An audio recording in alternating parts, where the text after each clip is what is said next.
ಬರುವಾಗಲೇ ಗೊತ್ತಾಗಿದೆ. ನಿನ್ನ ಲೆಕ್ಕದಲ್ಲಿ ನಾನು ನರಸತ್ತವನು ಎಂಬ ಅರ್ಥವೇ? ಹಾಗಲ್ಲ, ನಿಮ್ಮ ಪರಿಚಯ ಆಗಲಿಲ್ಲ. ನಿಮ್ಮ ನಾಮ ಹೇಗೆ? ಇಲ್ಲಿ ಉದ್ದ ನಾಮದವರಿದ್ದಾರೆ, ಅಡ್ಡ ನಾಮದವರಿದ್ದಾರೆ, ಕೆಂಪು ನಾಮದವರಿದ್ದಾರೆ, ಕಪ್ಪು ನಾಮದವರಿದ್ದಾರೆ. ಕೆಂಪು ಕಪ್ಪು ಎರಡು ಮಿಶ್ರಣ ಮಾಡಿ ಹಾಕಿದವರಿದ್ದಾರೆ, ಹಾಗೂ ಗೋಪಿಚಂದನ ಹಾಕಿದವರಿದ್ದಾರೆ, ಮುಟ್ಟಿದ್ದವರಿದ್ದಾರೆ. ನಿಮ್ಗೆ ಬೇಕಾದ ನಾಮ ಯಾವುದಯ್ಯ? ನೀವು ಯಾರಿಗೆ ನಾಮ ಹಾಕಿದ್ದೀರಿ ಅಂತ ಕೇಳಿದ್ದಲ್ಲ. ನಾನು ಯಾರಿಗೂ ನಾಮ ಹಾಕಲಿಲ್ಲ. ಬದುಕಿನ ಉದ್ದಕ್ಕೂ ನನಗೆ ಪಂಗ ನಾಮ ಹಾಕಿ ಹೋದವರು ಬಿಟ್ಟರೆ ನಾನು ಯಾರಿಗೂ ನಾಮ ಹಾಕಿಲ್ಲ. ಜಾಗ್ರತೆಯಾಗಿ ಮಾತಾಡು. ನಿಮ್ಮ ಶುಭ ನಾಮ ಅಂಕಿತ ಹೇಗೆ ಅಂತ? ಒಳ್ಳೆ ಹೆಸರು ಯಾವುದು? ಅದೇ ನನ್ನ ಮಾತು ಅರ್ಥದಲ್ಲಿ ನಿಮ್ಗೆ ಬಿಟ್ಟರೆ ಬೇರೆ ಯಾರಿಗಿಲ್ಲ. ನನ್ನ ಹೆಸರನ್ನು ಕೇಳ್ತಿರುವೆಯಾ? ವೇದ ಗರ್ಭನೆಂದೇ ನನ್ನ ಶುಭ ನಾಮ ಅಂಕಿತ. ವೇದ ಎಂದರೆ ನಿಮ್ಮ ತಾಯಿಯ ಹೆಸರೇ? ನನ್ನ ಅಮ್ಮನ ವಿಷಯಕ್ಕೆ ಕೈ ಹಾಕಬೇಡ. ನಿಮ್ಮ ಅವ್ರ ವಿಷಯ ನಾನು ಮಾತಾಡಲಿಲ್ಲ.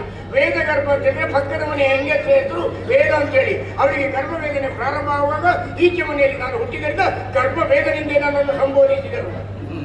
ಯಾವುದು? ನಿಮ್ಮ ಊರು?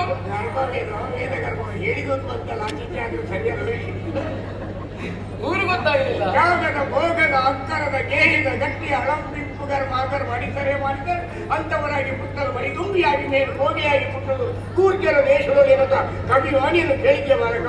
ಕವಿಗಳು ಅನೇಕ ಹೇಳಿದ್ದಾರೆ, ನೀವು ಯಾವುದೇ?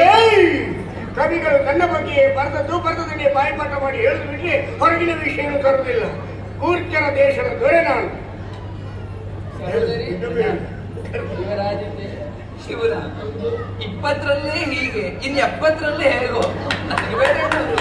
ಅದೇ ಶಹಬ್ಬಾಸ್, ನಿನ್ನ ತಂಗಿ ಗಾದೆ ಮಾತನ್ನು ತಿರುಗಿಸಿ ಹೇಳಿದ್ದಾಳೆ. ಗಾದೆಯ ಮಾತಿರುವುದು ಹಾಗೆ, 20ರಲ್ಲಿ ಅಧಿಕಾರ ಸಿಗಬಾರ್ದು, 70ರಲ್ಲಿ ಕೆಮ್ಮು ಶುರು ಆಗಬಾರ್ದು ಅಂತೇಳಿ ಅದನ್ನು ತಿರುಗಿಸಿ ಹೇಳಿದ್ದಾಳೆ. 20ರಲ್ಲಿ ಸಿಗದ ಅವಕಾಶವನ್ನು 70ರಲ್ಲಿ 4 ಪಟ್ಟು ಮಾಡಿ ತೋರಿಸುವ ಎದೆಗಾರಿಕೆ ನಮಗೊಂದು ಹೇಳು. ನಿನ್ನ ತಂಗಿಗೆ ಹೇಳು. ಅವ್ರಿಗೆ ಪೂರ್ಣ ಸರಿ ಇಲ್ವಾ? ನಾನು ಅದನ್ನು ಅವರು ಕಟ್ಟುವ ತಡವಾಗಿ ಬಂದ ನನಗೆ ಬೇಡ. ಅವರು ಇಲ್ಲಿ ನೋಡು, ಯಾರಿದ್ರು? ದತ್ತಾತ್ರೇಯರ ಶಿಷ್ಯರಾಗಿ ಸಹಸ್ರ ಬಾಹುಗಳನ್ನುಳ್ಳಂತಹ ಮಾಹಿಷ್ಮತಿಯ ದೊರೆ ಕಾರ್ತವೀರ್ಯ ಅರ್ಜುನ.